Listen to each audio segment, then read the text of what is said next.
Hey everybody, welcome back to another movie review. Hope you guys been enjoying the content channel as of late. I will be posting, because I did say in the last video for the news roundup that I had a video planned for today. I'm actually going to place that video right after this one. So we'll have this review and then you'll have another video coming out tomorrow. And that video will kind of in some ways be a continuation of sorts in our discussion of this specific film. So hope you guys will enjoy that video when it comes out. But now we're actually going to discuss the film itself because me and my bro just saw it, and I at least have some thoughts. My brother's thoughts will be relayed throughout this review because we actually have very similar perspectives this time around when it came to this film.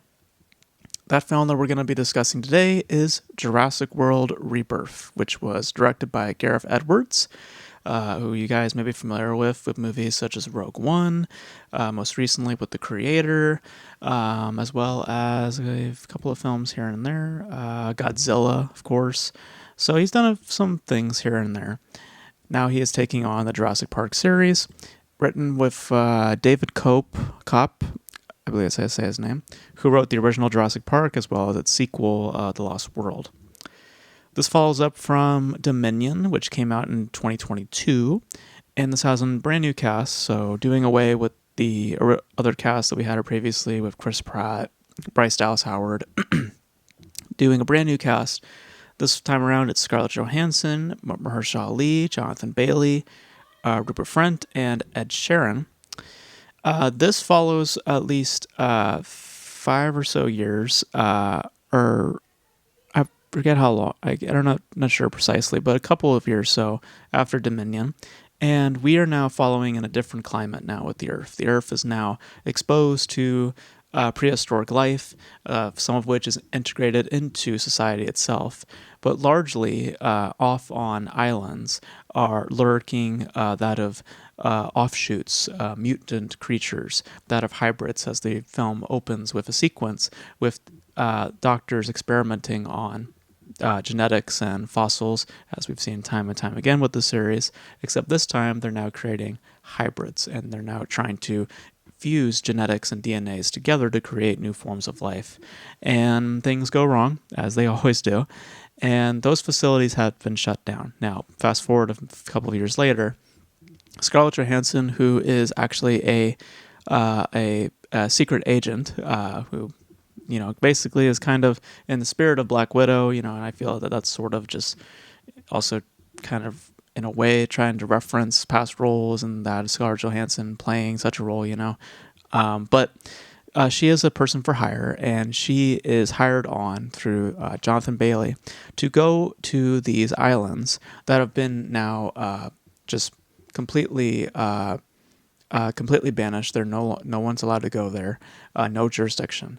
And they are going there to seek DNA from specific creatures to create some form of vaccine, as the world, as being exposed to these new life, is actually creating faster forms of disease, specifically heart disease. And if they get this DNA and fuse it together, there's a chance that they can create a vaccine and actually help people become immune to such viral or certain side effects to creating these diseases and stuff like that. And if my description of the narrative itself sounds like a cobbled together type of thing that is being held together by conveniences or by plot armor, as I've illustrated a couple times in this review, that should tell you something. Really. That should really, really tell you something. And I just thought of that just now when after recording this. So back to the review. So they go on an adventure to this island to seek out these specific creatures. Things go wrong, and they try to survive in this island with these familiar and a lot of unfamiliar faces that we've seen in the series in the form of these specific creatures. So, my relationship with the Jurassic Park series is pretty minimal. I've seen the original maybe one time, but I can't really recall my feelings on it, except maybe that of positivity. I can't say for certain. I do remember seeing the first of the Jurassic World films and its sequel, Fallen Kingdom. I remember seeing those in theaters and enjoying them enough, not having great love for those films. So my exposure to the series is minimal, but also not as as a beloved or as like just infused with positivity as some others are. And that sentiment that I just mentioned about not having much positivity, unfortunately, extends to this film because the thing about the movie, to speak positively for a second, is that it is dealing with specific forms of tension that has that exposes that familiarity that the series kind of wrestles with. There's certain highs and lows, and the film operates in that sort of way. And for it, the tension actually kind of works to some extent, but also it breeds that familiarity. And on on some visual fronts, it looks kind of neat. And, just talking squarely about performances, I think that there are some decent performances here and there. I think Mahershala Ali and Jonathan Bailey specifically, I think they do a good job. I don't think that Scarlett Johansson operates well as a lead in this specific circumstance. I think she's done better elsewhere. I just feel as though that either the script or just the way that she's handling her own performance, it just doesn't really work for me. But I feel that the big problem with the film for me, and it was a problem my brother also had as well, is that it is a film loaded with conveniences.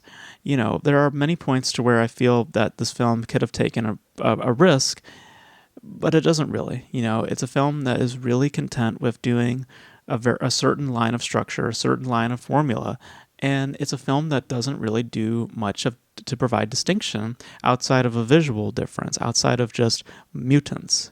Just dinosaurs. Two different breeds of dinosaurs colliding together. That quite literally is the distinction that this film makes from the other movies. It just treads along on familiar grounds. It's like we get the raptor scene, we get the T-Rex scene. We get things that we come to expect from the series, and really nothing else. And it's not to say the film isn't without some merit. As I said, I think that it does breed some points of tension, and I think performance-wise, there's some things there to be desired.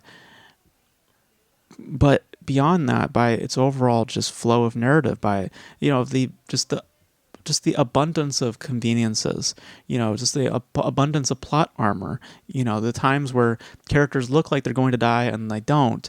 Especially one time, I won't say which character, but towards the end, a character looks like they're about to eat it, and then they don't. And you think that there's going to be maybe a cop-out. Maybe it's going to be like a trope in horror where, the character is sees to be alive, and then all of a sudden they get killed at the very last minute. No, they actually survive. And it makes you wonder why.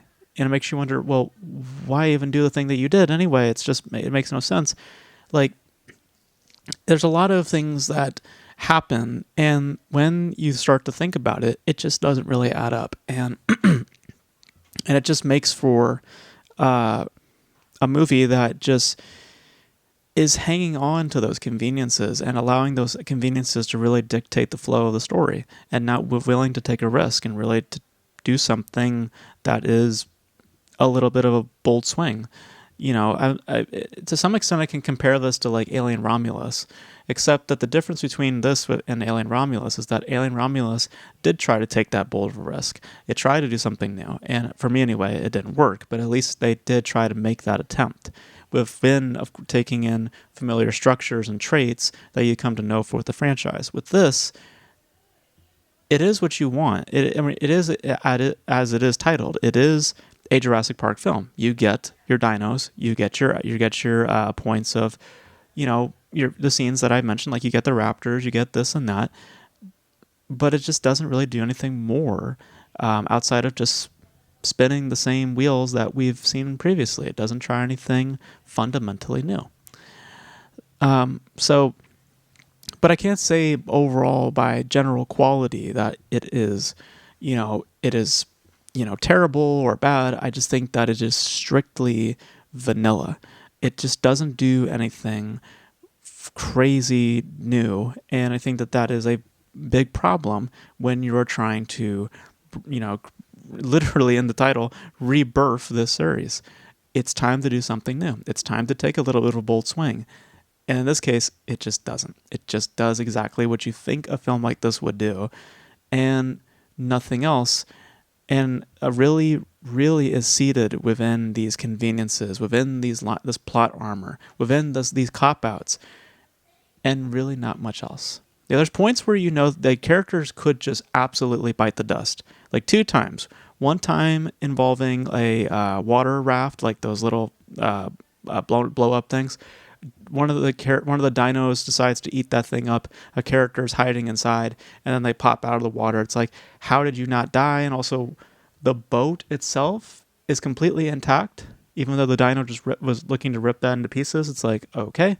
And then another character almost bites the dust, and they hold like a flame, one of those red flares somehow, and then he tells us at the very end, again with convenience, that the dino is only able to see people by light.